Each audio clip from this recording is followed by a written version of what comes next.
नमस्कार, मैं हूं फरीद अली और आप देख रहे हैं TV9 डिजिटल। इजराइल के साथ चल रही तनातनी और मिसाइलों के वार पलटवार के बीच ईरान ने अपनी एक चाल से अमेरिका के लिए बड़ी मुश्किलें पैदा कर दी हैं। इराक में करीब एक साल से खाली पड़े संसद स्पीकर के पद पर गुरुवार को नियुक्ति कर दी गई है। इराक ने इस पद के लिए एक प्रमुख सुन्नी नेता को चुना है जिनके ईरान के साथ बेहद करीबी रिश्ते हैं।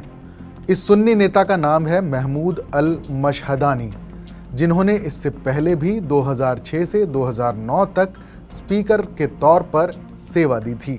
उन्हें संसद में मौजूद 269 में से 182 सांसदों के वोट से चुन लिया गया।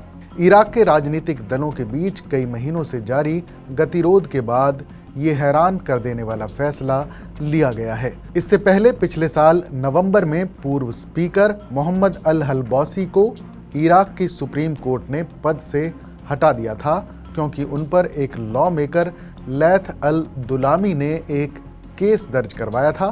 दुलामी ने हलबौसी पर इस्तीफे में नकली दस्तखत इस्तेमाल करने का आरोप लगाया था। हालांकि सुप्रीम कोर्ट ने अपने फैसले का आधार बताए बिना हलबौसी और दुलामी दोनों को ही पद से बर्खास्त कर दिया था। लेबनान की तरह इराक में भी सत्ता की ताकत को विकेंद्रित करने के लिए अलग अलग समुदायों के लिए पद आरक्षित किए गए हैं। इराक में स्पीकर का पद सुन्नी नेता के लिए, प्रधानमंत्री का पद शिया और राष्ट्रपति का पद कुर्द समुदाय के लिए तय किया गया है।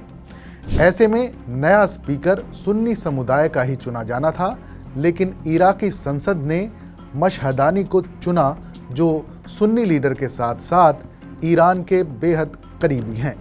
संसद में स्पीकर का पद काफ़ी अहम होता है। ये राजनीतिक गुटों के बीच मध्यस्थ के तौर पर काम करने में अहम भूमिका निभाता है और आर्थिक सुधारों को हासिल करने और आंतरिक तनाव को कम करने की सरकार की कोशिशों के लिए महत्वपूर्ण होता है। दरअसल इराक को बड़े पैमाने पर भ्रष्टाचार और अंदरूनी बंटवारे का भी सामना करना पड़ रहा है। ईरान समर्थक शिया राजनीतिक गुट और पूर्व स्पीकर हलबौसी के करीबी सुन्नी गुट के विधायकों ने स्पीकर के लिए अल मशहदानी पर समझौता कर लिया है।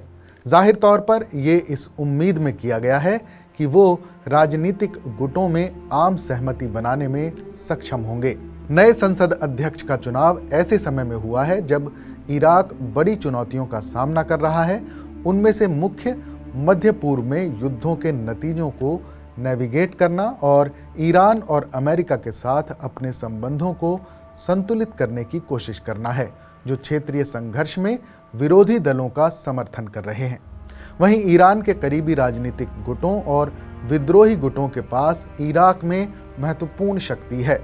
ये विद्रोही गुट नियमित तौर पर इराक और सीरिया में अमेरिकी सैन्य बेस पर ड्रोन हमले करते हैं।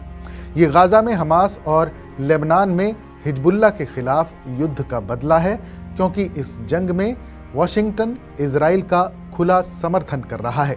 हाल के महीनों में उन्होंने सीधे तौर पर इजराइल में कई साइटों को भी निशाना बनाया है। इस खबर पर अपनी राय हमें ज़रूर बताइएगा। बाकी देश और दुनिया की तमाम बड़ी खबरों के लिए देखते रहिए TV9 डिजिटल।